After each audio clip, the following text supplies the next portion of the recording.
sweet our love has long grown to be. It's time to see the happiness I feel inside of me. Knowing one thing, darling, this love will always be two lovers. History ain't that two lovers? History. Peaches and cream and candy too. Welcome to History Boys Abroad for a very special Know Your History feature with me, History Boy Gary in Colombia. Our esteemed host Tony is a night off and I have the opportunity to interview online Celtic royalty. If you've read the Celtic Wiki, you'll have seen this man's work. He has a wealth of Celtic knowledge, which he has kindly and painstakingly taken the time to share with Celtic fans across the globe. He is none other than Saint Anthony. Hello, Saint. How you doing there? You alright? Very well, thank you much. Just kind of want to delve into it. Obviously, if any Celtic fans are listening, who obviously they will have the internet, they'll know about your work. Can you tell us a little bit about the work that you do with the Celtic Wiki? Well, I got involved with the Celtic Wiki probably about 2009, around about that period.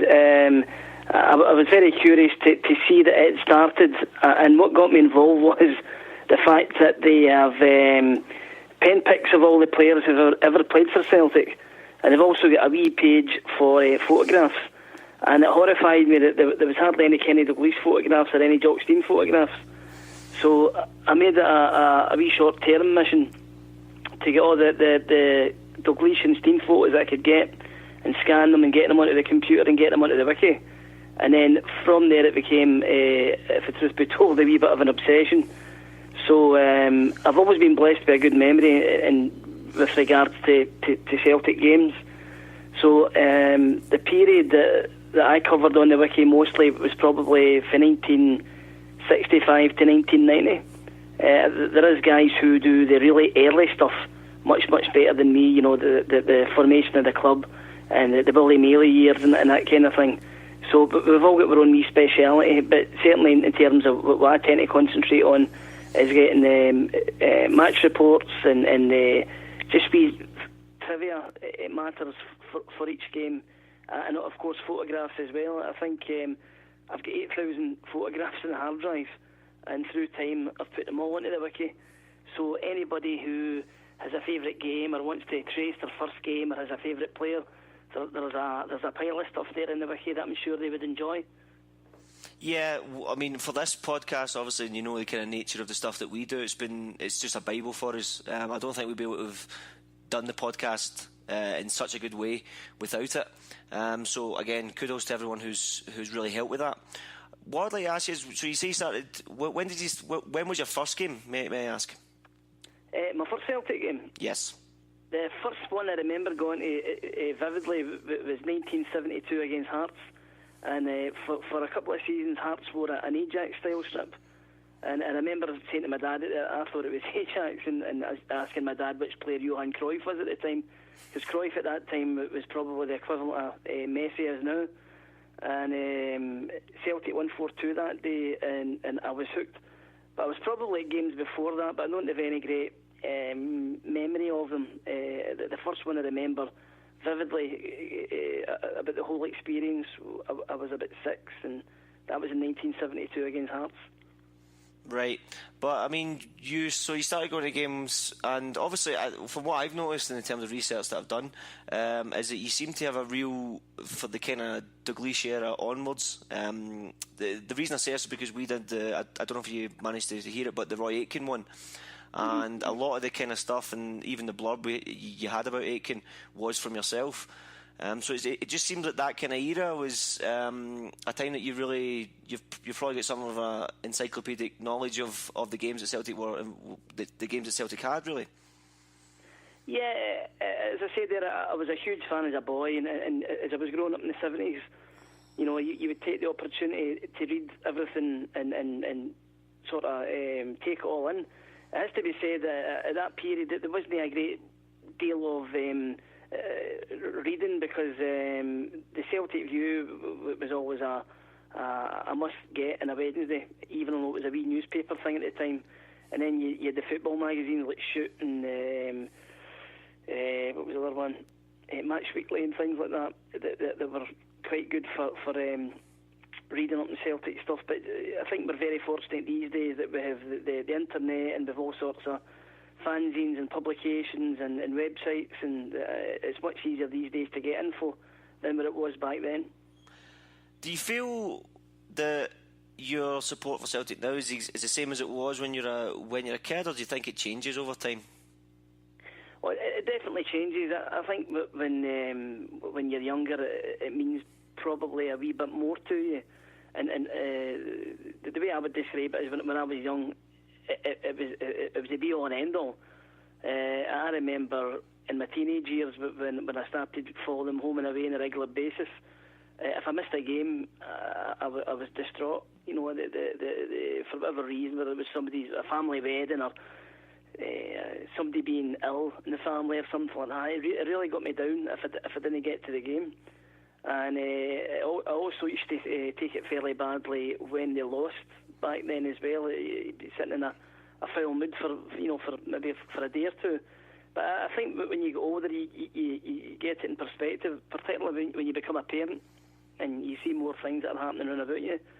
But I don't think I'm any less a fan now than what I was then. I think I'm able to put it into perspective now. And maybe as you grow older, you get a wee bit wiser.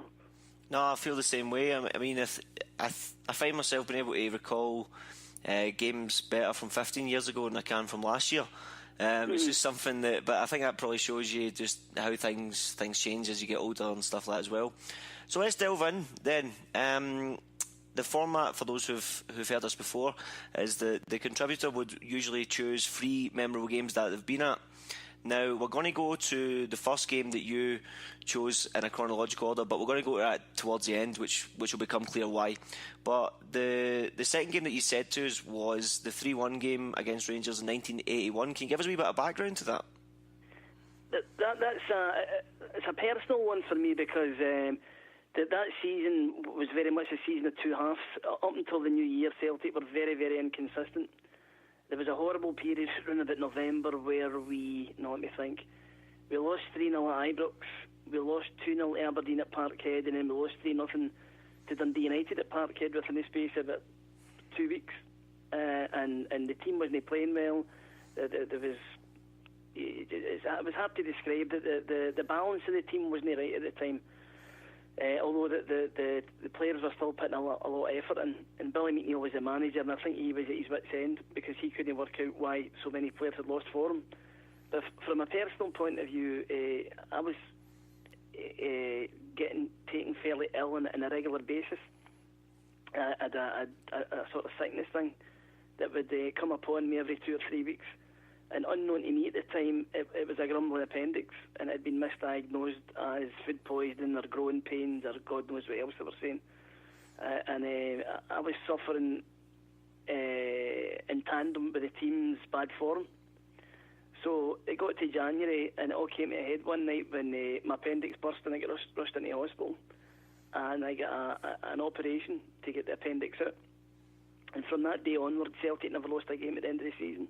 It was unbelievable, the change in form, and it was totally coincidence that this had fell into place with my health getting better in terms of the operation.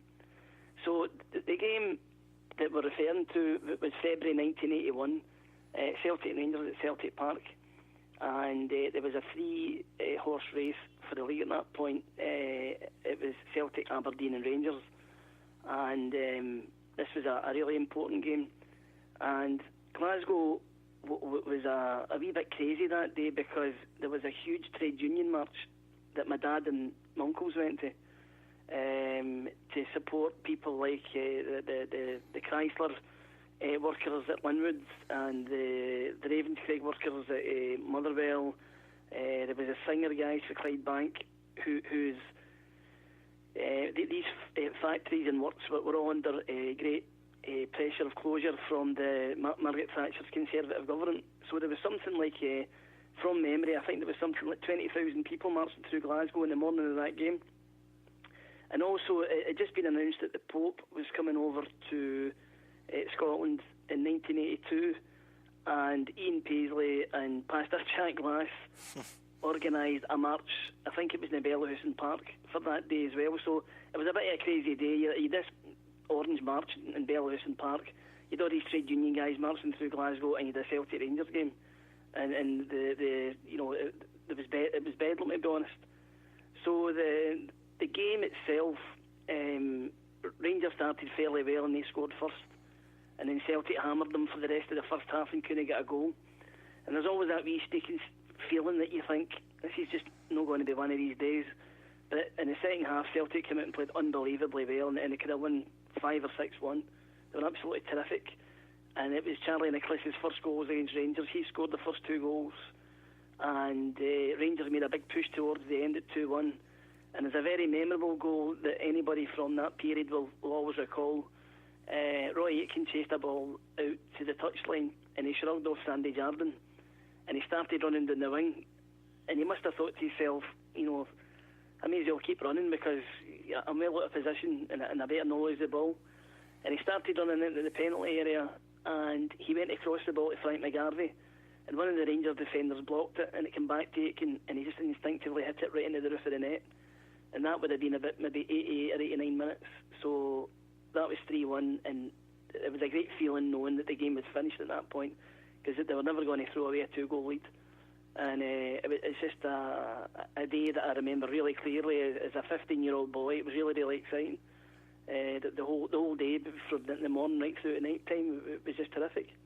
May I just jump in there? I do remember this game as well. I remember it was one of those videos when I was a kid that I used to watch constantly. It was just great Celtic wins over Rangers. I think it was brought out just around 2000 time. And this was always one, because obviously this was the days before YouTube and so on, and that always stuck out. That McCloy was in goals for Rangers, and I remember thinking at the time that he never in a million years looked like a footballer, which was probably good. Which was probably good for us. But one of the things I always remember is that Aitken one, and obviously we've covered that. It was my first History Boys Abroad podcast, and we actually covered that as well.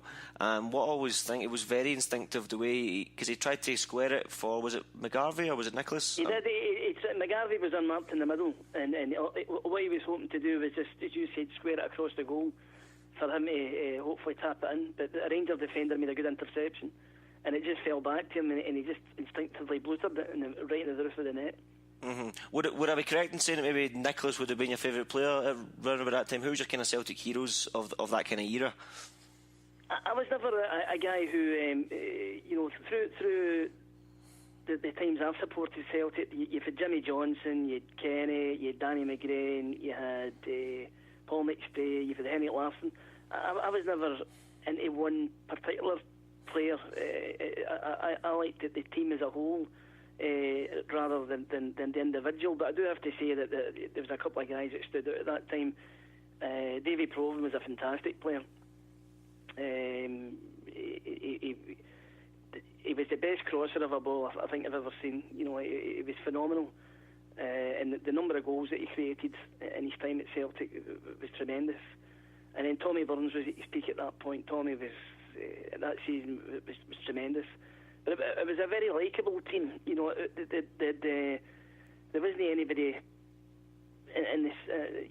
You would never say you would dislike any Celtic player, to be honest. But this team was particularly likeable because they were. You just get the feeling that they were good guys, and they were all a fairly close-knit bunch.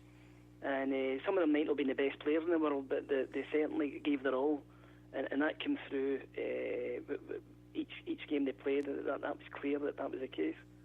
When we look back, and one of the things we try and do in the podcast is there's obviously a lot of kind of myths or things that just become common knowledge, which when you actually put them under a bit of scrutiny, don't actually stand up. One of the things that I've always found is that when you look at Billy McNeill's record at Celtic, he won, if I'm not, and you can correct me if I'm wrong here, but he won 3 out of the 4 titles, and one of the ones that he did lose was one that he threw away. Sorry, he was there for 5 years, so he lost two titles, one on the last day, the other one we threw away in 1980.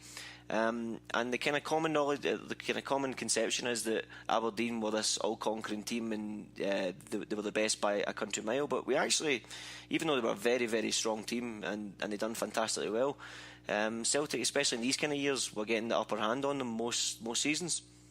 To be honest with you, we should have won 5 in a row in that period, because the 2 seasons that we lost it, we lost the two of them in the last game of the season. The first one was 1980, when we drew at St Mirren and Aberdeen beat Hibs at Easter Road to win the league.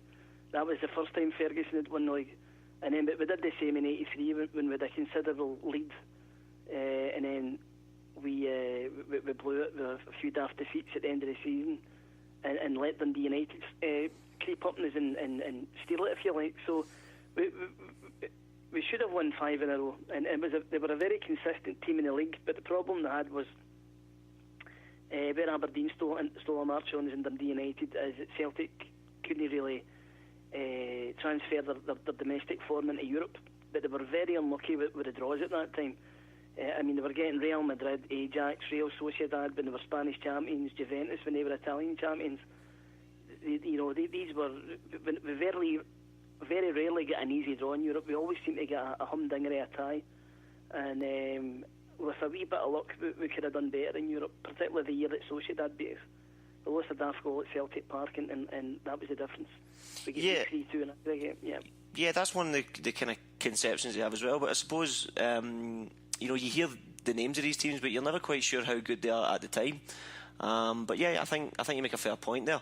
What do you think? The thing I would say about Sociedad was they tend to get underestimated, but they had 4 of the Spanish World Cup team in 1982, including the captain, who was a goalkeeper, Arcanada. And if somebody was to say, Real Sociedad, you would equate them being maybe like the Spanish version of Kilmarnock. But at that time, they won the title. I'm sure they won it 2 years in a row. They won it 81 and 82, so they were a strong team. Yeah, I mean, any team, obviously, this is the era where it was only champions that were getting in, so any team you were coming up against from a big nation was very likely to be the best in that nation, so yeah. But what do you think, I mean, obviously it's very easy to say it now with hindsight, but going back, what do you think we needed? What do you think that meant? Do you think it purely was just the draws that kind of got us, or do you think we could have done something a wee bit different in terms of a style of play or personnel that could have actually helped us make an impact in Europe? I think the one failing that Billy McNeill had as a manager, he was a wonderful motivator, and he certainly had the team fired up. And every week, virtually, that they played in fourth gear. There wasn't any slowing the game down in those days. Celtic were, from the kick-off, went for the jugular every week. But the problem they had was Billy had no tactical nous in comparison to Alex Ferguson and Jim McLean. And what used to happen in the Celtic Aberdeen games in those days were so frustrating, because Aberdeen would just come and defend, and they were very, very good at defending in depth, and they would hit us in the break. And the guys in the days, the guys like Strachan and Steve Archibald, Mark McGee, Eric Black, they had a lot of good players up front, and it was such a frustrating time, because you could almost write the script. We would start off like a house on fire. They would defend like hell, and then they would score the first goal. Our heads would go down, and they would pick us off. And that happened fairly regularly. But in European football, you need to be a wee bit more cagey. You can't just go out with all guns blazing. And I think the one criticism that I would have of Billy's team at that time, and I loved them to bits, they were a wonderful team to watch, a very entertaining team, was that he didn't have the tactical know-how, particularly away from home, to defend. And we played too open a game, and we made it easy for teams. And people tend to think that the defence wasn't very good in those days, but they get virtually no protection for the midfield. I mean, apart from Murdo McLeod, there wasn't a tackler in the midfield. There's guys like Davy Provan and Tommy Burns and Dom Sullivan who were all forward-going players. And Murdo had a hard shift in the midfield, winning the ball and trying to get the team moving. But the one thing that we did lack was tactical nous, and particularly in Europe. Do you think that may have been a kind of byproduct of the fact that we're Celtic and we attack, and maybe maybe Billy McNeill kind of had that mentality of, and kind of a lot of Celtic managers at that time is that we'll let the opposition worry about us. And do you think maybe he was a bit of a sufferer of the kind of pride that Celtic had at the time in terms of gung-ho, in terms of the they play this kind of style of football. Do you think he was a kind of victim of that, or do you think it just needed this kind of stronger character in there, just to kind of have the courage of the convictions to go, no, listen, we need to shut up shop here? I think Billy was the victim to a degree, because he was a very proud man and he wanted the team to play in a particular way. And as I said, it was terrific to watch. Every week it was an exciting game. Even when you look back in Jock Stein's time, there was times that Jock went away from home and played things cagey, and Billy, probably Billy didn't have the personnel for that, because back in Jock's day you had guys like Bobby Murdoch and Davy Hay, George Connolly, who you could flood the midfield with, and they were strong players who could control the game. Whereas the Celtic midfield at that point had very good footballers in it, but they were slight. They didn't have the same physical presence. Every now and again, Billy would maybe try and put Big Roy in midfield, but that was unfair on Roy, because he was always shunted between centre back and midfield, and there was always half of the support that believed that he was best as a defender, and half of the support believed that he was best as this driving midfield force. So Roy tended to alternate between those two positions. But the other thing I would say is as well that the Aberdeen had Miller and McLeish, and Dundee United had Hegarty and Neri. And no disrespect, but we had Aitken and McAdam at the time, who probably weren't of the same quality as what those other two pairings were at the time. So, I think that showed up in Europe as well. Yeah, I think there's always been that kind of conception that, especially as the board of the time, was that they probably wouldn't want to be forking out money for defensive players, and that was kind of again falling into the kind of trap of that we're Celtic, we're going to spend most of our time attacking, so we should really focus in that area. But again, I digress. I just want to, just before we move on to your next game, just want to talk about obviously the timing that kind of this was, and a lot of people that listen perhaps wouldn't have even been born at the time, or if they were, they would not have been going to the games. Celtic Rangers games at this time, or even games at this time at the old Celtic Park and the Jungle and so on, can you try and give people a flavour of what the main differences would be from now until then? Yeah, one of the differences that I kind of get used to is that Rangers fans in those days, you have to remember that there would be a 60,000 crowd, roughly, and Rangers would get 20,000 tickets, which is much, much more than what they get these days. So they would have the full Rangers end, which was a massive big terracing, and they would also get a section of the main stand. And my dad always liked to park the car facing the police station in London Road, and when we walked to Celtic Rangers games, that was the Rangers end. From Bridgestone Cross right through to Celtic Park was just solid red, white and blue. You wouldn't have seen a Celtic fan in sight. And the Celtic fans come in very strictly from the Gallagate end, from the city centre to walk through the Gallagate to Celtic Park. So these days there's only 7,000 Rangers fans there, and I don't think the segregation outside the ground is maybe as strict as it was back in those days, because as I said, there's 20,000 and they're virtually all coming in from the between Bridgestone and Dalmarnock, and the Celtic fans are coming for the sort of like the Barras end and coming in for Springburn direction, if you like. At the time as well, we had a good bit of the Huns end as well when we went to Ibrox, did we not? I think we had both ends. Absolutely, and it made for a better atmosphere. It was phenomenal, the atmosphere that you got at the Rangers games in those days. I mean, going back to Ibrox, you're quite right to say that we had the full Broomloan Road stand. We used to get half the enclosure, half the main stand, and there was a time that guys will remember, Rangers built what is now the Govan stand, and we used to get a chunk of that as well. So it was much more of a... these days you at Celtic Park you've got 53,000 Celtic fans and 7,000 Rangers fans, whereas in those days it was 40-20, and that was reciprocated at Ibrox, because we were getting probably about 18-20,000 tickets for that as well, and tickets were much easier to come by, they were much cheaper, and the atmosphere was in my opinion, the atmosphere was better because the away supports were much bigger and created a far better atmosphere. And there was also no such thing as football and summits and politicians getting involved in it as well. No. The other thing that springs to mind is the main stand at Celtic Park wasn't strictly segregated. I remember going to late 70s Celtic Rangers games at Celtic Park, and you could be sitting next to Rangers fans. But there was almost this feeling of that you're in the stand, therefore you have to behave better. It was the better class of fan, if you like, would get the stand seats. And it was kind of weird going for a pee at half time, and there was Rangers fans in the loos and Rangers fans queuing for pies and stuff. And there didn't seem to be, I know it sounds mad, but it never seemed to be any bother. And yet outside they were trying to kill each other, but in that wee bit of the stand, just at the Rangers end, then strictly speaking, it wasn't total segregation. I think it's kind of mutually assured destruction. If you start any trouble inside the stadium, you're probably going to both get huckled out. So they probably just wanted to make sure that they stayed in the ground. But anyway, moving on. The second game, and again, as I say, we're going to go back in time for the third game for obvious reasons. But the second game that you've chosen for us is a game that everyone, I'm sure, will be familiar with. The 2-0 game against St Johnstone in 1998. For obvious reasons, I'm sure we know. But can you just give us a wee bit of background as to why you've chosen this game? The reason I chose this game is that I have never felt as nervous in my life before a Celtic game as what I did about this one.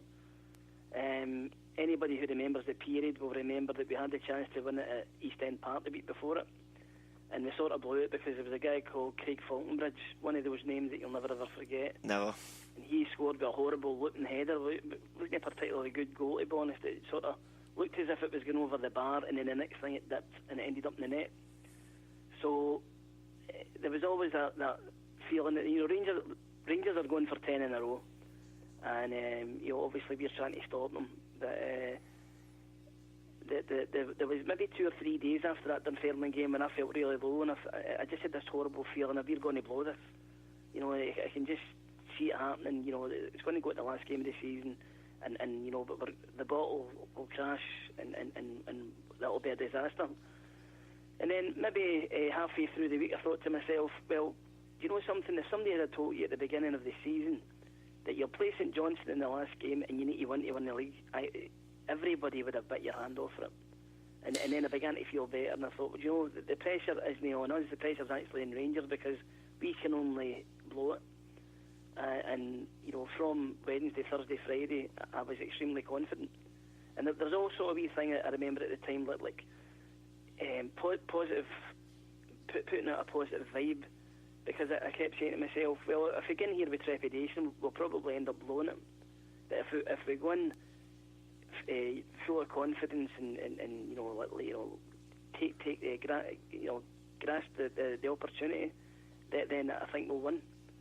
So it was a really weird day, and I remember I used to go in the Govan Emerald supporters bus, but for some reason that day I went to Celtic Park early for I think to calm the nerves, to get a drink, and I went in the subway at Govan to go up the town, and I forgot that Rangers had a beanbag that day. There was 35,000 Rangers fans watching the game for Tannadice on a big screen. So of course I was on the subway and it's full of Rangers fans. So that was interesting. That was a good start to the day. Can I just ask again, just to jump in there? This is one of the games that I remember very vividly, and I remember and for Celtic fans, who, especially very very young ones, who wouldn't have experienced Celtic of that time, when you're talking about how you kind of felt that we're just going to blow this. That was kind of symptomatic of the team at that time. Bear in mind, this is a team that just came out of the Tommy Burns era, and where we'd routinely outplay Rangers, and I'm talking we'd just swarm them, and we'd somehow find a way to mess it up. And so yeah, just the feeling of what you're saying, it was. That whole season was very symptomatic of Celtic. It seemed like we kept being given the initiative, and we'd find ways to shoot ourselves in the foot. And the Dunfermline game I remember very, very vividly as well, that we'd taken the lead, and it was just like, I think it was with like 10 minutes to go, and they got a free kick. And if you watch the videos now, you can even see that I mean, Janssen before the free kick's telling everyone to get out, get out, get out. And you can, when you see where the ball lands, it lands basically on the 6-yard box, and the Celtic players are just sitting so deep.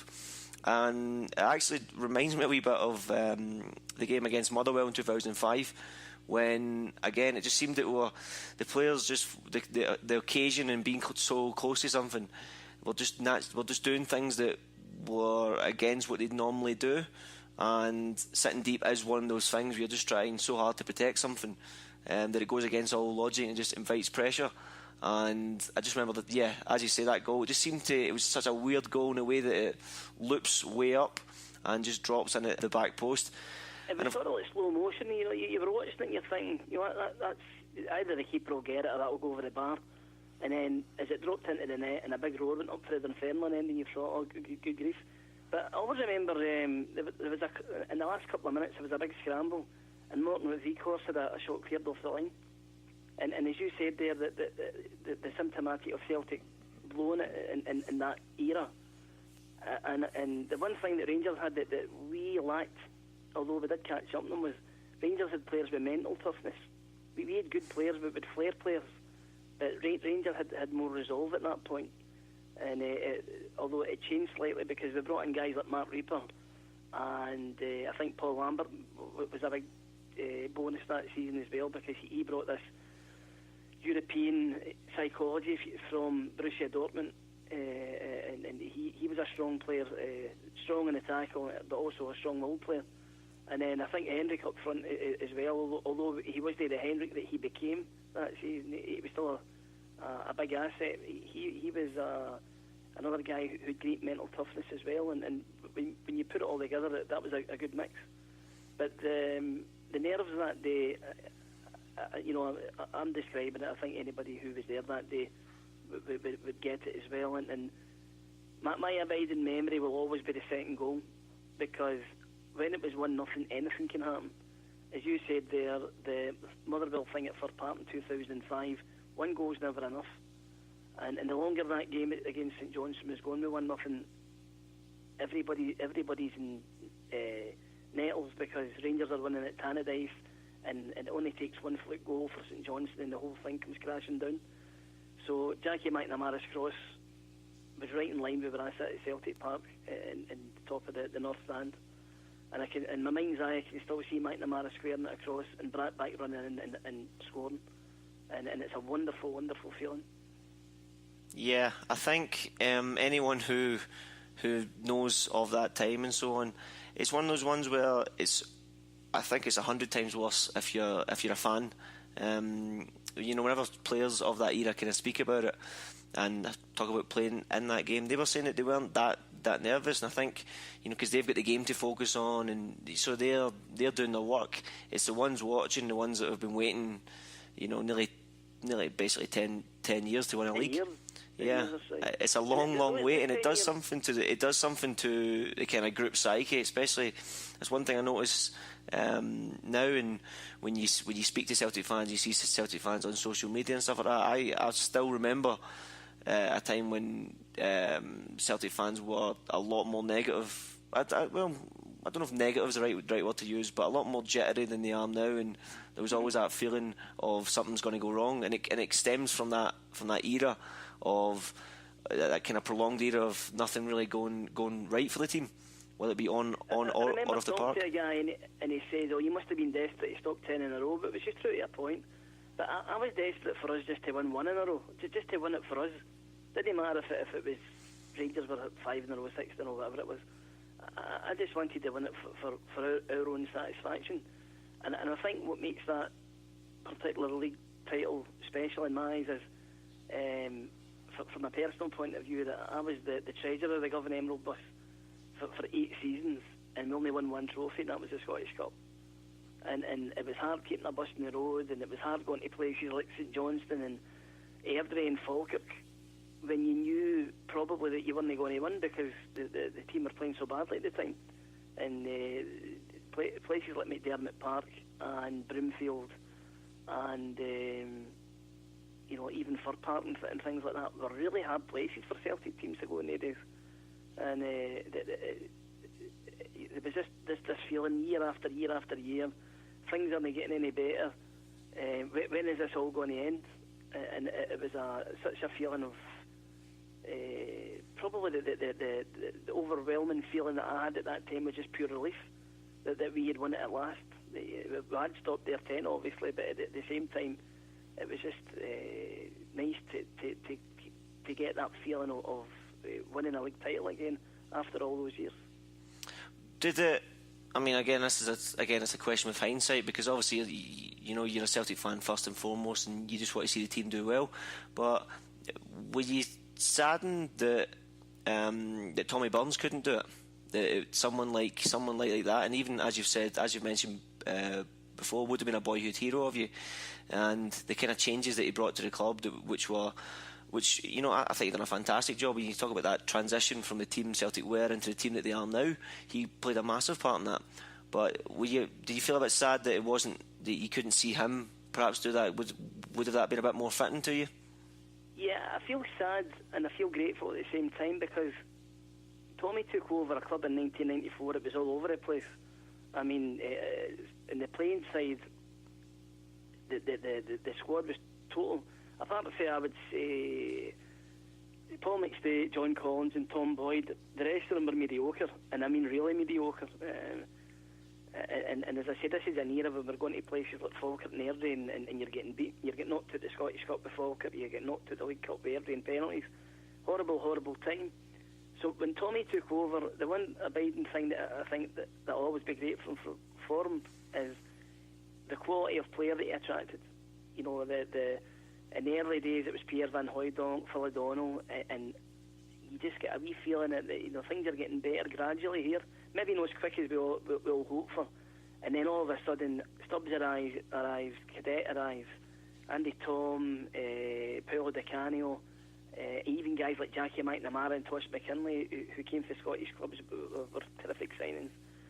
And all of a sudden, we do have a quality team in the pitch. In the space of about 18 months, with Fergus McCann's investment and Tommy's transfer talent for spotting players. But the one thing I think Tommy had is that the 9 in a row thing really got him down. I think that last season where Rangers did get the 9 in a row, Van Hooijdonk, I can never forgive him for the whole homeless jibe. I can never forgive him for asking for a transfer fee, when we were halfway through a season that we were desperate to win. He totally unsettled the whole Celtic movement at that point, and he caused a lot of grief. And I think a few of the continental guys at that point were beginning to, they maybe had a wee creak that they were causing a bit of grief behind the scenes. So I think it was good that Tommy was removed in 1997, because he was too emotionally tied to the whole 9 in a row, 10 in a row thing. And I think the advantage that Wim Jansen had is he came in totally cold. And I always remember Wim Jansen saying, I couldn't care less if Rangers have got 9 in a row. That went before me, and I'm not a Celtic fan. I'm only concerned with what happens this season. And he was a very pragmatic guy. And I'm very, very grateful to Wim Jansen for that one season. I'm also grateful to Tommy we couldn't have done it without Tommy, because Tommy started the wheels in motion. And I think Wim was a wee bit more fortunate that he got the benefit of Tommy's hard work, but he also had this. He didn't have the emotional tie that Tommy had. He could look at things coldly in the light of day and make decisions that weren't on an emotional basis. So I think if Tommy had continued another season, I don't know how it would have. I would love to think he would have done it. In a perfect world, Tommy Burns stopping Rangers getting 9 in a row would have been great. But I think the fact that Wim came in, I think Fergus got it right, but I think Tommy at that point was too emotionally tied up in it, and it was really, I think it was bringing the man down. I think you've made a very salient point about that, that it was just too much of an emotional thing for him, and that someone like a Jansen, who perhaps tactically even would have been the superior of a Burns. I think Burns would have got Burns' teams had a bit more flair about them, but perhaps at that time what we needed was the type of team that were, and I know Jansen definitely managed to tighten up the defence. Obviously I think Reaper was a massive part of that, and also as you say Lambert as well. And yeah, I think you made a very good point in the fact that, but again, I think it was one of those seasons where I think the Huns at the time were coming to the kind of end of their cycle, and it would have been interesting to see. I would have hoped that Burns would have been able to do it that season, because I don't think the Huns were quite as strong, and it just seemed at that time as well that his main issue was managing to get wins against them. But I do remember at the time, as you're saying as well, just the kind of change over those years, and this is why I think McCann does deserve a lot of credit, is the fact that building that new stadium, getting in a better quality player, that, you know, coming back from the kind of low points of the early 90s, the club seemed unified again, and the supporters really took to it, and that's something we should always remember, is that you know, you could have, and kudos to yourself, because I know running a supporters bus is a thankless task at the best of times, but I can't imagine trying to fill a bus when there's so much turmoil on and off the field. And I think maybe Tommy Burns was the kind of bridge to getting the fans back on board, and I think that's why McCann would have chosen him, because I don't think he would have been a natural McCann choice, as we can see from the type of boardroom arguments that they would have had. But again, just talking about the game. Sorry, just go back to the St Johnstone game, or that kind of season in general. Did you think that we were going to win it from an early stage? I mean, that there was a bit of a different feeling that, you know, Rangers were a strong team, but they were beginning to. There was some cracks in their kind of armour that you wouldn't have seen the seasons before. Obviously, Laudrup, who was a scourge of Celtic throughout those years, perhaps had his head turned with. He was coming to the end of his contract, so he was basically going to be off. Gascoigne was obviously having a lot more of his problems, and their team, despite the fact they spent a lot of money on it, perhaps just wasn't as strong as the teams that Burns had to compete with. There's a couple of things that spring to mind immediately. The first one is that Celtic were due to play Rangers early in the season, but when Celtic were playing badly, and Princess Diana died, and the game got cancelled. Now, if that game had been played, I don't have any doubt they'd have beat us 2 or 3-0, because we were in a bad place, and it took Wim Jansen maybe about 5 or 6 weeks to stamp his authority on the team and to get them to play the way that he wanted. And that's a scary thought. If he'd have played them, I think it was roughly the end of August when Diana died, that we would have got murdered. And then the other thing that springs to mind as well is, just when you mentioned Gascoigne there, is Rangers sold Gascoigne in the middle of March, and I never understood why they didn't wait to the end of the season. It was only another 6 weeks to go to the end of the season, and they sold Gascoigne to Middlesbrough. And I remember thinking, that's brilliant. I mean, that's the two guys at the time who were really hard for us to counteract was Laudrup and Gascoigne. They were fantastic players, and they were very good against us as well. So when Gascoigne left, to me it cut Rangers' chances winning by 50%, because they were relying totally on Laudrup at that point for the inspiration. And I never quite understood why Rangers sold him with such haste in the middle of March, when they could easily have hung on 5 or 6 weeks to the end of the season. And they lost a couple of games.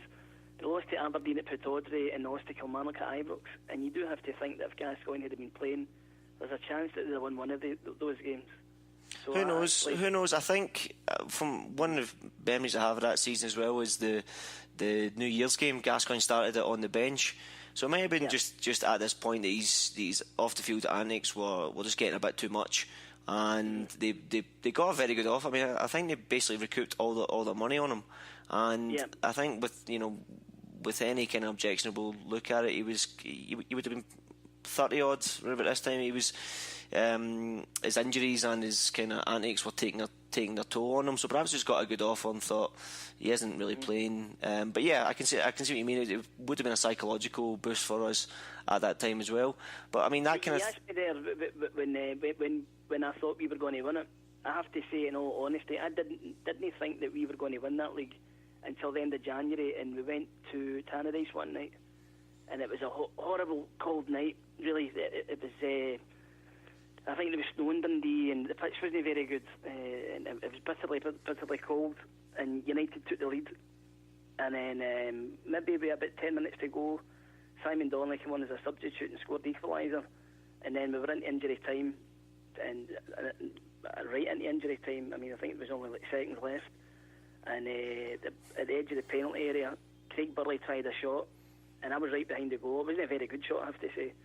And the Dundee United keeper had it covered, but one of the Dundee United players stuck his leg out to block it, and as he stuck his leg out, it diverted the ball into the other corner of the net, and we won 2-1 in the last minute.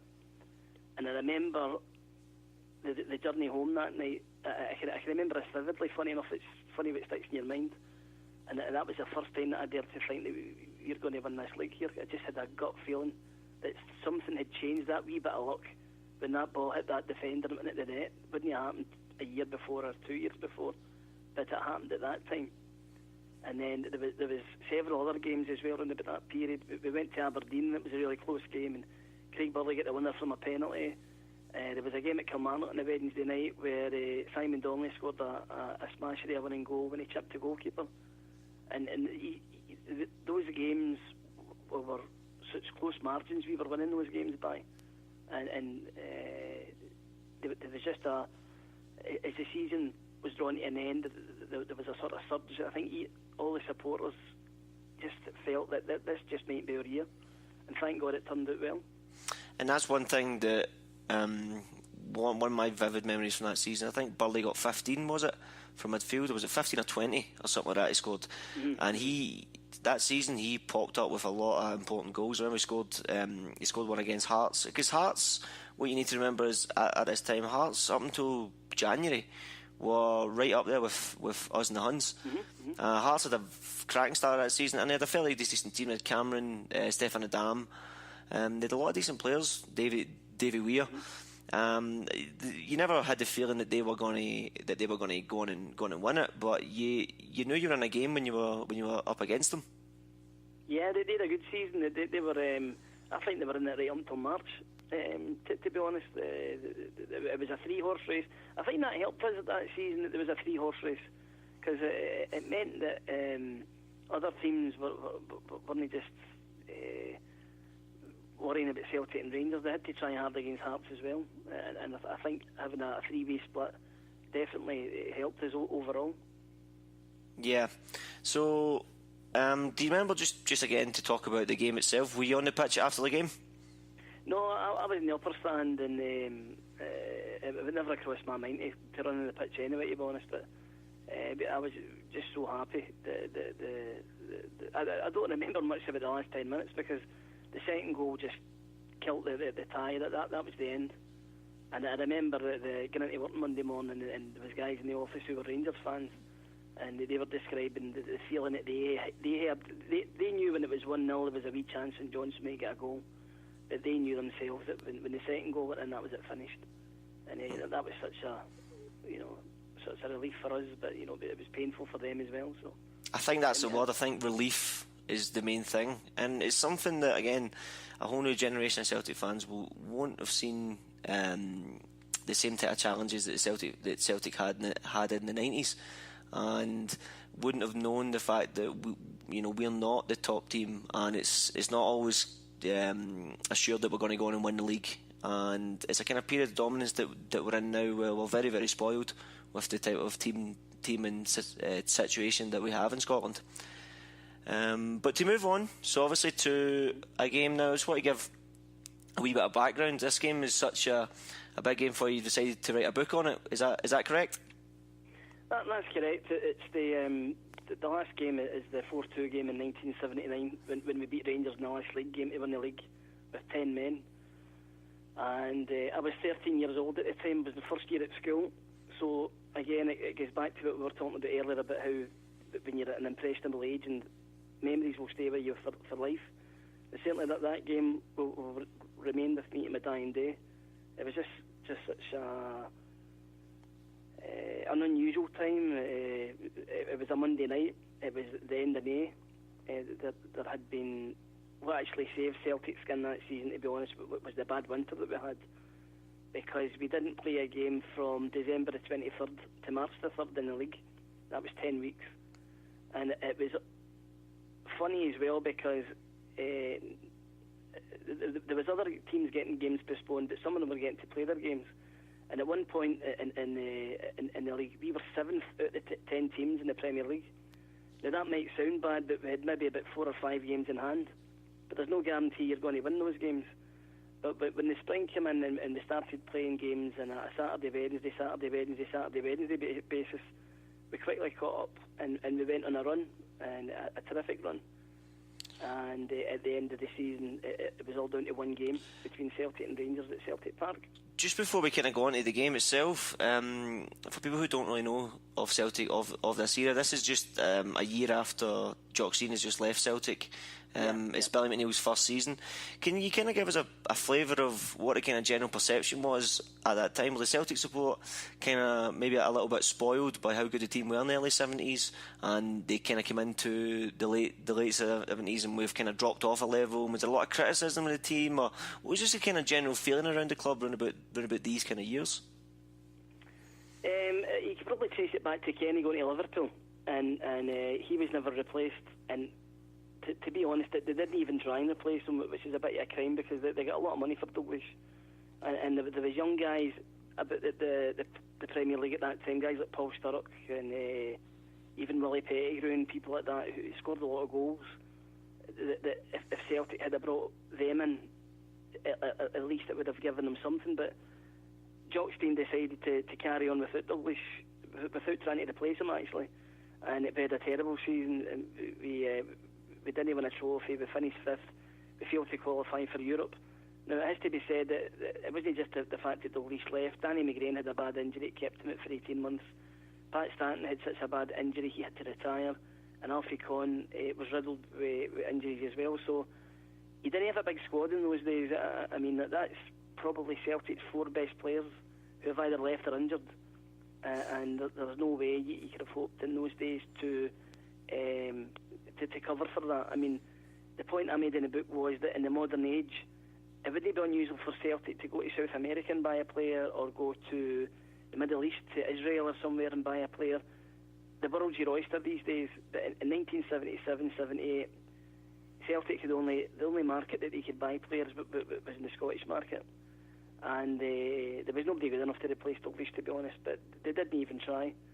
So by the time Billy has taken over in the summer of 1978, but we're not in a great place, and he's got to try and lift the team immediately.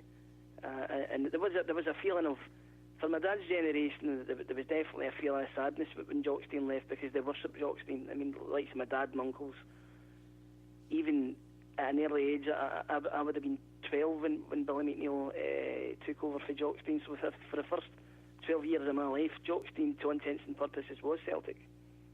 And him moving away was a huge wrench.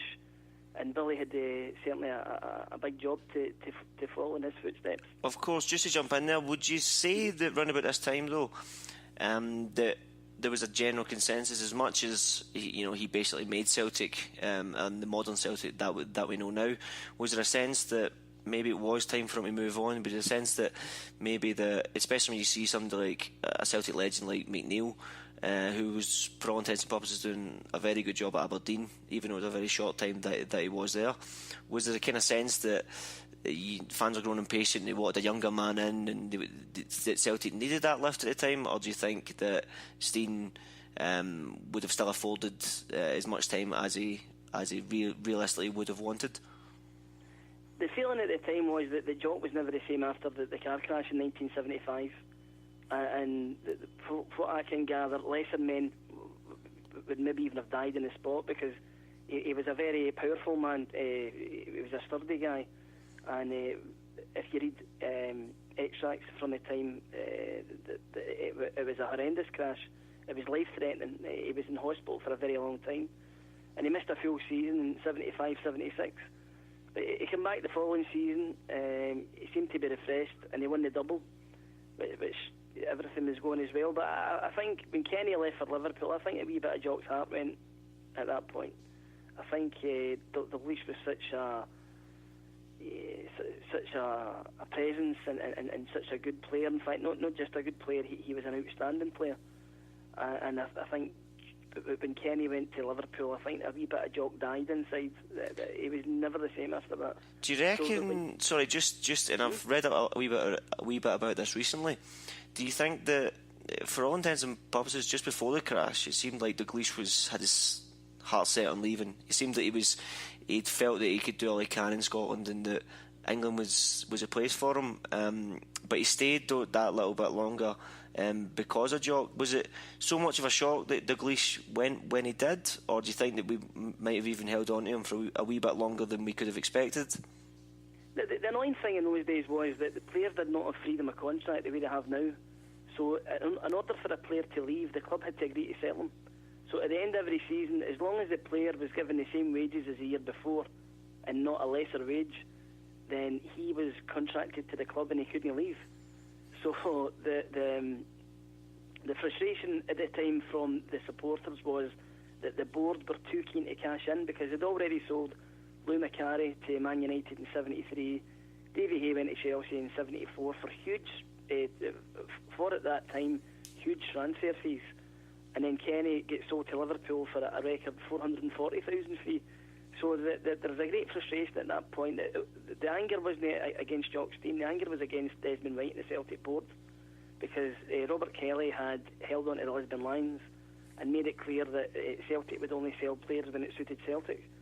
But there was a feeling that Desmond was an accountant by profession, and that he saw the pound signs, and he was maybe too quick to cash in. So Celtic kind of took a tougher attitude with the release in 1977 and just told him that you're not leaving under any circumstances. Now, they could have softened the blow by giving him more money, because at the end of the day he's a professional, and the release made it clear that he wanted to go. Stein wanted to keep him, but Desmond White gave in. So I think that's why a wee part of Jock Stein died inside. But when Stein was losing power, because there isn't no doubt that him and Desmond White didn't see eye to eye from the beginning, whereas he had a very close relationship with the previous chairman, Robert Kelly, and I don't think Jock was enjoying it at that point. And when you add up Dalglish leaving and Jock Stein leaving in 78, Big Billy had a real job in his hands. But he hit the ground running. We made a good start. He made two fantastic signings in Davy Provan and Murdo MacLeod. And he also gave a few of the young boys a run in the team up to that point. The likes of Burns and Aitken and George McCluskey had been in the periphery. And from now on, they were going to be first-team players. And there was other guys as well, like Mick Conroy had come into the side, and he put a wee bit of steel in the midfield. So everything was... Things were improving slightly, but they lost form in the autumn, and they fell behind in the league.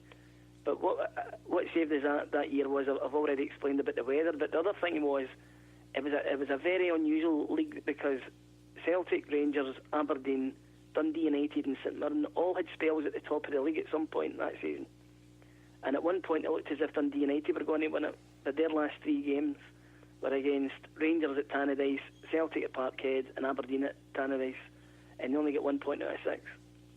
And if they'd have won one or even two of those games, then the chances are the United could have won the league that year.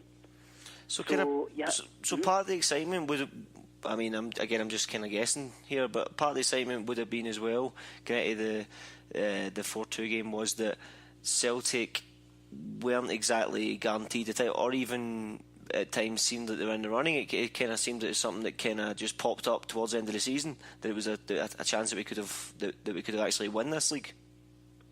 Well, we went on a very good run in the last 18 games of the season. We won 14, we drew 2 and we lost 2, which is championship winning form. But we had to play a lot of games in a short period of time. I mean, at one point we were playing Monday, Wednesday, Saturday to catch up in the postponed games that the other teams had already played. But that was probably a good thing, because once you get a wee run of form and you start winning, you can keep that. You tend to be able to keep that going if the games are coming thick and fast. And I've actually, when I was doing the book, I had the pleasure of speaking to a number of the players who played that season, and they were saying that they thought it was terrific, because players, generally speaking, don't like training much. And Billy had said to them that if you're playing 2 or 3 games a week, then very little training is getting done, because you don't want to tire them out. And they were perfectly happy to be like that, and that to them that was better than training 5 days. The one big difference that that helped Celtic that season was Danny McGrain returned to the team in March the 3rd, and that he played in an 18-game period whereby we won 14, drew 2 and lost 2. Now that might seem like a coincidence, but Danny's mere presence in the team was so vital to Celtic at that point, because he was a talisman that the supporters always felt that when Danny was there, Celtic were going to do well. And I spoke to a lot of the players who played that season, and they all say that when Danny came into the team, it gave them more confidence on the pitch, because he was a captain, he was the best player, he was a driving force. And I actually interviewed Danny McGrain. He's a very modest man, Danny. And I said to him, I said, that brilliant run that we went on, 14 wins, 2 draws and 2 defeats. I says that was all down to you coming back into the team. And he went, no, son, that's a coincidence. I said, no, I said, you need to give yourself credit for this. But his argument was that in his own words, was the boys would have won it anyway, even without me. There's no way Celtic would have won that league without Danny McGrain. And he was at his best that night in the 4-2 game, because there was a time when it looked as if the game was going to run away from us, and his talent in the park, his leadership skills, and his energy driving the team forward was absolutely phenomenal, and it was one of the best games Danny ever played for Celtic. Well, that's very much him as a person, and if you ever had if you ever had the pleasure of actually meeting the guy, then you would know that that's kind of what he's all about. But do you think that of that time, apart from him, who do you think were the main drivers of the team around about that time? For those who kind of don't know who was playing, the thing that they had that season was a youthful exuberance, and sometimes it worked for them, and that they had great energy and they could run teams into the ground, and other times it worked against us because they were fairly inexperienced. I mean, a very, very young team. As I said there, you had Provan and McLeod were only just boys at the time. They were in their early 20s. Tommy Burns was young, Roy Aitken was young, George McCluskey was young, Mick Conroy was young. Even guys like Roddy McDonald and Tom McAdam were only maybe in their mid-20s. So Danny was the most experienced guy, certainly. Although you had a few other guys like Peter Latchford and Andy Lynch who were reliable seasoned pros. But the other thing that always sticks in my mind is that Bobby Lennox had a wee Indian summer at that point. He came into the team, probably he was getting used sparely as a substitute, but it was amazing the number of games towards the end of the season where Bobby came on and made a big difference. Probably the most important one was one night, it was a Friday night, we played St Mirren at Ibrox. And the reason why we played at Ibrox was that St Mirren's ground was under reconstruction at the time, so they couldn't get a safety certificate. So they had to move the game to Ibrox, and it was nothing each with about 15 minutes to go or so. And again, there's a feeling that we might not get a goal here, and then Bobby came on as a sub and scored one, and George McCluskey got the second one, and we won 2-0 that night. And Bobby played wee cameo roles. He was maybe getting on a wee bit in years that he couldn't play the 90 minutes, but certainly a half an hour of Bobby Lennox was something special, and he proved that on the night as well when he came on for Mike Conroy, because Billy McNeill and John Gregg made substitutions, and both of them had a cause of turning the game, and Celtic's substitution was very positive because Lennox came on for Conroy and Celtic went for Broke. But John Gregg did a silly thing because he brought on, what did he bring on? I think he brought Alec Miller on for Davy Cooper. And that meant that Rangers were just going to sit in and look for the draw, which suited them. And Celtic just attacked constantly for the last 20 minutes, even with 10 men that ran Rangers onto the ground. It was really curious to think that you can be a man down and still have more energy than a team playing with 11 men. Because Rangers looked, for some reason, I don't know why, they looked very leaden-footed that night. And to be fair to them, they had played more games that season than we had. So maybe things had just got up with them at that stage. But certainly the energy and the drive from Celtic in the last half an hour was extraordinary. How much credit do you reckon the fans would have for that? Obviously, because Celtic were down to 10 men, and you're playing against a Rangers team, obviously with a man up, but they've kind of given the initiative away. They've went, the draw suits us, we're going to sit in here. And how much do you think the fans, because I know it's still my old man's favourite game, and part of that reason obviously was the kind of atmosphere and stuff like that as well. How much do you think the fans kind of contributed to that day? The fans, there was something happened that night that always sticks in my memory, and the reason why is Rangers were a goal up, and then John Doyle gets sent off, and you think at that point, well, you know, there's a half an hour to go, we're down to 10 men and we're a goal down. But for from somewhere Celtic managed to drag their energy levels really up through the roof, and Roy Aitken scored, and then George McCluskey scored to put us 2-1 up. With maybe I don't know how long to go, maybe about 15 minutes left, and at that point, the place is absolutely gone wild. It's a terracing in those days, and there's guys swaying back and forwards, and it's such a fantastic feeling. And then a horrible thing happened. Rangers got a corner, and the corner didn't get cleared properly, and Bobby Russell had a shot, and there was maybe about 7 Celtic players round about the goal, and it went right through them into the net. It was a horrible goal, and then that was Rangers' equaliser. And it was a wee part of you felt at that point, you know what, we're not going to win the league tonight, we're probably going to get a draw, but by God we gave it a good go. And that was my feelings at the time. And as the ball gets centred for Celtic to take centre, there was a chant that started in the Celtic end of the ground, and then it went round to the jungle, and it was just like Celtic, Celtic, and it got louder and louder and louder until it was almost like deafening.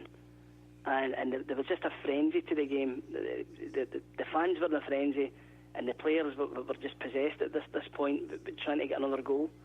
And with about 5 minutes left, there was the scrappiest of goals. George McCluskey tried a shot, and as Colin Jackson, I think the goalkeeper saved it, and it came off Jackson, and it rolled goalwards, and Roy Aitken chased the ball with a Rangers defender, and we were right behind the goal, and for a split second it looked as if the defender was going to clear it, but the ball just crossed the line, so that before either of them could get to it. So unfortunately for Colin Jackson, it went down as an own goal on his behalf. And even then you're nervous, because Rangers have already equalised once before, and you're thinking to yourself, if this happens again, it would be unbearable. I mean, you couldn't live with that if it happened again. And as Rangers were attacking, Celtic hit them in the break, and Murdo McLeod had the ball maybe about 25 yards for goal. And I remember talking to Andy Lynch, and Andy Lynch says, I was running behind him and I'm shouting, go into the corner, try and maybe get a shy or a corner kick to kill time. And he says, I'm running behind him on the overlap, shouting, hold it up, and then give it to me. And he says, then he went to shoot, and virtually everybody in the stadium was thinking, what the hell are you doing? That's a crazy thing. And he fired the ball right into the top corner, 4-2, and that was it, finished. Unbelievable ending to a football game. Something that I make the point in the book that if you'd have read it in Roy the Rovers, you probably would have laughed, because you wouldn't believe that could happen in real life. Amazing. So again, it's just one of those games, and it just kind of go into the book itself. Is it your probably number one game that you've ever been at? Absolutely, yeah. It's as I said there, I think that maybe it's the age thing as well, and being an impressionable teenager and being fairly young, and I'd heard my dad talking about Lisbon and all the great stories about Jockstein, and it was fantastic to share a wee bit of history in my own right at that point as a boy. And as I said there as well, I was really fortunate. I managed to get really in-depth interviews with guys like Danny, Peter Latchford, Davy Provan, Mike Conroy, Joe Filippi played a lot of games that season. Who else was there now? That's trying to think. There was maybe about 7 or 8 of the team. I managed to interview, and they were brilliant. They were absolutely terrific. I mean, Mike Conroy actually sent me an autograph. It was a photograph of Celtic the Celtic team with the league championship flag when they get presented with it, and on the back it was all the autographs of the players. You know, you Johnny Doyle and there, Tommy Burns, the guys are not with us anymore. And he sent me that as reward for writing the book, because he was so chuffed, because that was his era. You know, like he played that. He's very, very proud of what he achieved, even though he was there with Celtic for very long. And then you had guys like Davy Provan as well, who was terrific to talk to, and he has a great recollection of the period. So, you know, some guys you speak to, and you've got to sort of prompt them to what happened. But he could remember, him and Conroy between them could remember every game. It was brilliant. What was the main kind of driving force? At what point did you think this is a book that you would have liked to have written? I was always a wee bit frustrated that nobody had wrote a book about the 4-2 game up to that point. And there's a wee story to this, actually, because the day that Celtic drew 3-each with Kilmarnock, the famous game, we were 3-0 down, and things are looking bad for Neil Lennon, and we got it back to 3-each. That was the 30th anniversary of John Doyle's death. 1981. Yeah, that would be right. 30th anniversary. And I travelled through to Kilmarnock that day to the graveside. The Celtic graves were doing a commemoration, and it was ironic because Doyle is buried in Kilmarnock, which isn't far from Rugby Park. So a lot of people went to the grave and then went to the game afterwards. And I met Tom Campbell, who everybody would know is a renowned Celtic author. And I had started taking wee notes about just for my own interest more than anything else, before it got to a serious stage actually writing the book. And I said to Tom, did he have any projects in mind? And he says, I've got this great idea now about writing a book about the 4-2 game. So that sort of burst my balloon, if you like, because I wasn't going to compete with Tom Campbell. And I let it go for maybe about a year. And then nothing happened. There wasn't any news of Tom Campbell bringing his book out. And it was my wife that actually said to me, well, regardless of what Tom does, you should do something for your own satisfaction. So I started writing it, and things took shape for there, and I got to interview people, and as I said, people were generous with their time, which is kind of humbling, because I'm getting to meet these guys who were heroes to me as a boy, guys like Danny McGrain, Davy Provan, you know, it was Peter Latchford. They were real heroes of mine, and it's very good when you meet your heroes and you get a good reaction. You know, you always hear the old saying about you should never meet your heroes because you'll only be disappointed. Then I had the total opposite experience. I was so happy at the way they gave me their time, and you know, the night that I met Danny McGrain was a sort of like an out of body experience. He's here to meet me. You know, it was a very humbling experience. So I'm proud to say that I managed to get the book together, and at the beginning I was only going to write about the actual game, but I felt that to get the game in its true context, you had to tell the story of the season, because so much happened that season, and I think that makes for a better read. Yeah, and I mean, I think Celtic, more than any club that I ever know, has a support that really enjoys speaking about the past and getting these things down in writing and so on. And yeah, so just for those, just kind of wrap up a little bit, just for those who want to purchase the book, where can they do so? And yeah, if you want to buy the book, it's only available on Amazon, and it's called 10 Men Won the League. So if you Google 10 Men Won the League in Amazon, then it'll definitely come up. And it's what they call self-publishing by Amazon. It means that you don't go through a printer as such, which I think, if you're writing a book for the first time, is a good thing to do, because there isn't any sort of financial outlay at the time. And that was definitely a big help for me. But the other thing I would say is, as well, is that the difference between then and now is that the players in those days were much more what I would call touchable, much more approachable. You know, like I can remember standing outside Celtic Park getting autographs. The players would come out and they were really, really good. They were very modest people in those days. Whereas I think these days, I don't know if it's because you've got foreign players there or whatever, I don't think there's the same relationship between maybe because the guys in those days were mostly local lads who were Celtic fans at heart, that it was their ambition to play for the club, and they counted themselves as being very fortunate. I mean, there's one story that Conroy told me that we lost the League Cup semi-final in December 78, very controversial circumstances. Davy Provan described it as the worst refereeing performance he's ever seen in his life. Tommy Burns gets sent off for nothing. Rangers got a dodgy penalty and Celtic got a goal disallowed. So, everything that could go wrong went wrong that night. Celtic lost 3-2, and the last goal was an own goal by a guy called Jim Casey. Really unfortunate because the ball just hit him in the net. So the next day, Tommy Burns is in a bad mood because he's been sent off and Celtic have lost, and Mick Conroy says that he was getting treatment. And they were the last two in the dressing room, and Tommy Burns says to Mick Conroy, "What are you doing this afternoon?" He said, "Nah, nothing." He says, "Come with me," he says, "and I'll guarantee you'll feel better afterwards." And he says, "You never told me where we were going." We jumped in the car and we went to the Sick Children's Hospital, and I think it was the Royal in those days. And Mick Conroy says, "The first thing I noticed when we went into the ward is Tommy knew all the nurses and doctors on a first name basis. And there was all these kids there, and they were so delighted to see Celtic players, and some of them were really ill." And Mick Conroy says it's quite a humbling experience because, I think it's bad when people are ill, but I think it's even worse when you see children when they're really quite seriously ill. So they spent a couple of hours there, and they came out of it, and Tommy Burns says to Mick Conroy, "Do you feel better now?" And Mick Conroy says, "I do feel better." He says, "But tell me this, how often do you go there?" And Tommy Burns says, "Not very often." He says, "Don't lie." He says, "You're the first name terms with everybody in the ward." And he says that was Tommy. He never told anybody about that he went there regularly. And Mick Conroy says he was just a special guy.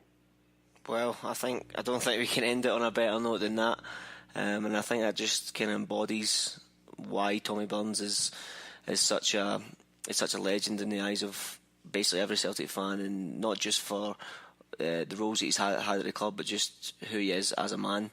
And I don't think you'll get any better than that. And just to kind of go back to the point about how the players then would have been different, they wouldn't have been making a lot more than we did, and probably come from a lot more humble circumstances as well. And I think they were more appreciative of what they had, because they were getting a wee bit more than the working man. They had better working conditions. They had more free time, because they maybe only trained in the morning, which gave them the rest of the day to themselves. So I think they appreciated it a lot. And I often get the feeling these days, and I don't mean Celtic here, I mean footballers in general, they don't seem to enjoy it. You actually see some of them, they look as if they're in pain when they're playing. But I think back in those days, I think the players appreciated it more, and it was a happier time. Yes, and no better way to end it than just say God bless Tommy Burns and the team of 79 as well. St Anthony, thank you so much for coming on. Not just this, but the work that you do in the Celtic Wiki and so on. It's, as I say, it's a Bible for it. We probably would not be able to do this with half the level of detail without people like yourself. So I just wanted to give the kind of podcast thank you to you too. That's very kind of you. I've enjoyed speaking to you as well. Thank you very much. Take care. Bye-bye. Celtic need to win. A draw would give Rangers the title. Cooper, danger man, breaking into the Celtic penalty area. Cooper setting up the chance. McDonald scores for Rangers. Latchford's claims. And Conroy in the middle. And the referee has spotted the foot up there. McDonald's on the deck. Referee speaking to Conroy, and Doyle getting involved needlessly with Alex McDonald. He could be in trouble here. Referee Eddie Pringle going to have a word with the linesman, and Celtic could be handicapped. Johnny Doyle having his name taken by referee Eddie Pringle, and certainly the linesman made the decision for the referee. It looks as if Johnny Doyle will take no further part in this important championship decider. Celtic down to 10 men and trailing by 1-0. 10-man Celtic trying to get back at Rangers. Aitken's been driving them through. Now here's a great chance on the left-hand side of the box. Provan setting up. Aitken again's made a great run into the middle. Roy Aitken there and scoring for Celtic, the equaliser. And it's Celtic 1, Rangers 1. 10-man Celtic still going. A chance here for Aitken. Miss hits it. McCluskey turns and scores for Celtic. Aitken missed, but McCluskey didn't. Rangers have the corner on the left-hand side. Cooper, Edvaldson rising, just getting the touch. Russell, and the shot finds the net. And it's 2 apiece with just 13 minutes left for play. Now McGrain pushing Celtic forward. The ball at the edge of the box. Smith there for Rangers. Aitken claims it. Celtic possession. Aitken going through. A chance for McCluskey. McCluskey going round the outside of 2 defenders. McCloy makes the save, but Jackson diverts it into his own net. Disaster for Rangers. Celtic tails up. Going for it now. Right in the final minute. McLeod shoots and scores a sensational goal.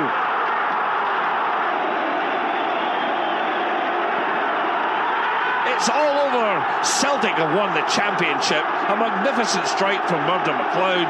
10-man Celtic are the champions. An astonishing game at Celtic Park. Coming off the ropes not once, not twice, but 3 times to win the